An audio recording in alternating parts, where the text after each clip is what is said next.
In the world we live in today, chasing your dreams can feel overwhelming. Some days it can feel like everything is stacked against you. And that's why sometimes the bravest thing that you can do is take one tiny step outside your comfort zone. And that's what I call micro-bravery. Hi, everyone, and welcome back to Taking Up Space with Jordan. I'm your host, Jordan. And every week I like to release a practical guide that connects to a theme from the previous episode. Last week, I talked about the realities of trying to build your dream life in 2025. If you haven't listened to that yet, go ahead and check it out.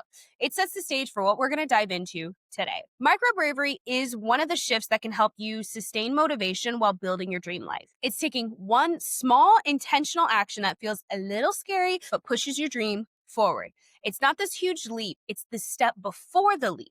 It isn't about flashy or public gestures. It's actually about consistency. Think of it like this. Let's say your dream is speaking in front of 10,000 people. Sounds terrifying. Fair. You go walk up on the stage right now. Could you go do it? Could you talk for 5 minutes in front of 10,000 people? Maybe. Some of us probably could.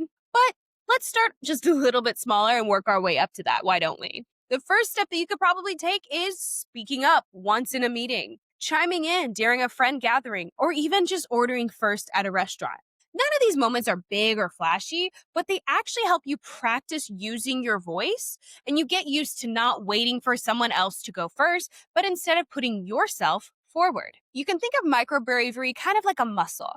Each time you use it, it gets a little bit stronger. The more you practice those small low stakes actions, the more confident you'll feel when the bigger moments come. And the beautiful thing is what once felt terrifying starts to feel a little more normal. Another way to think of micro-bravery is as an act of resilience. You don't get applause for these moments, but they're exactly what build your courage and keep you moving forward. So let's talk through some of those examples real quick. The first could be sending that cold email or pitch.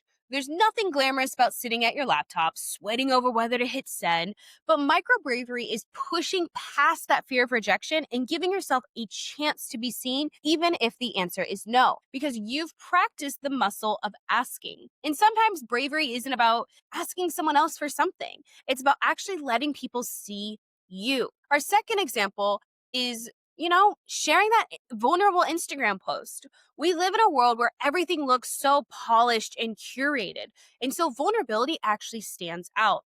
Hitting post on a caption where you admit that you're struggling or sharing a clip that feels raw and imperfect, that's bravery. Because the truth is, people actually connect with your humanity, not just your highlight reel. I remember the first time I posted a vulnerable podcast episode, and I was really nervous about it because I wasn't polished, I wasn't put together. I don't even believe I'd written a script for that episode. And I just kind of wanted to sit in front of my mic and just yap away. And I remember being terrified when I was editing it because there wasn't much to edit because it was just me sitting in front of a microphone. There was no shifts, there was no changes, there was no transitions for anything.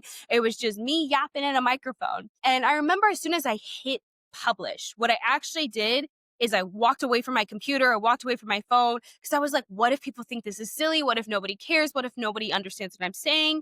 But the comments I got back were some of the most genuine connections that I've ever had online, still to this day.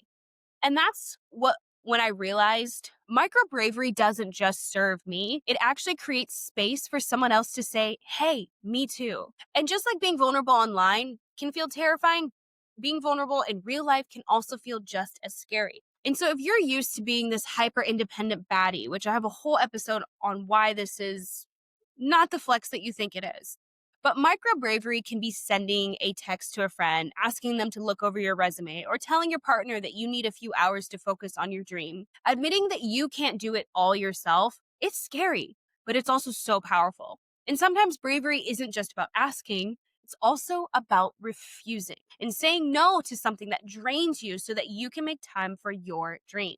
Sometimes the bravest thing that you can do is disappoint someone else in order to honor yourself.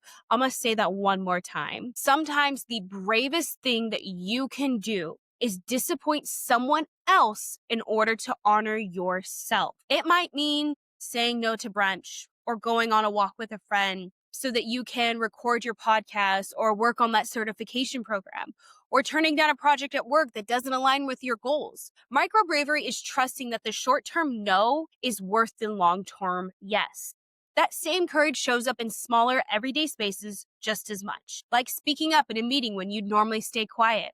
Because for so many women, especially women of color, silence feels safer. But micro bravery is raising your hand, sharing the idea, or giving feedback, even if your voice shakes. Every time you choose to speak, you're not just practicing courage, you're reminding yourself that your perspective matters. And then there's the online version of this, posting the TikTok or reel, even when it feels cringe. And this one hits really close to home for me. When I first started posting content, I used to fear that people were going to make fun of me behind my back or think it was embarrassing that I was doing this. But here's the truth: the cringe, the price of entry. Every creator that you've ever admired, that they had to push through that awkward phase to get to the good stuff. Micro bravery is pressing publish anyway. Because your dream matters more than someone else's side eye. The point is, micro bravery doesn't have to be loud or dramatic. It's sending the email, it's posting the video. These tiny moments stack up. They prove to you little by little that you are capable of doing hard things and that you can keep showing up for your dream even when it feels scary. Think about it this way: every time you do something that seems scary, even something small, you're proving to yourself that you can face your fears. It's like building a personal library of evidence that you're braver than you think. When you're stuck in your head, overthinking everything, taking the first tiny action breaks the spell. One small step creates momentum. And suddenly, the path forward, it feels a lot clearer. Not because you thought about it more, but actually because you actually did something. These small but brave acts aren't just these isolated moments, they're investments. Each one builds on the last, like compound interest on your courage. Before you know it, what once felt impossible starts to feel routine. Your brain is constantly collecting data about who you are and what you're capable of. Every time you succeed at something, that scared part of you, your brain files it away as evidence. See, you can do this. And over time, that evidence doesn't just change what you do, it actually changes how you see yourself. So this week, I want you to choose one act of micro bravery, just one. Do the thing you've been avoiding, the thing that makes your stomach flip, but you know will move your dream forward. I'd love to share some of your stories, so send a DM on Instagram or TikTok so that we can build this collective list of all the ways that we're practicing micro bravery together. Remember, bravery doesn't always look like these big dramatic moves. Most of the time, it's going to look like the quiet decisions to keep on going, to keep on trying. And that's how we go after our dream lives. That's how we build them, by taking one tiny step every day until we realize that we've built something massive. Wherever you are today, I hope you can be just a little bit braver than you were yesterday. Keep on dreaming, everyone. Kisses.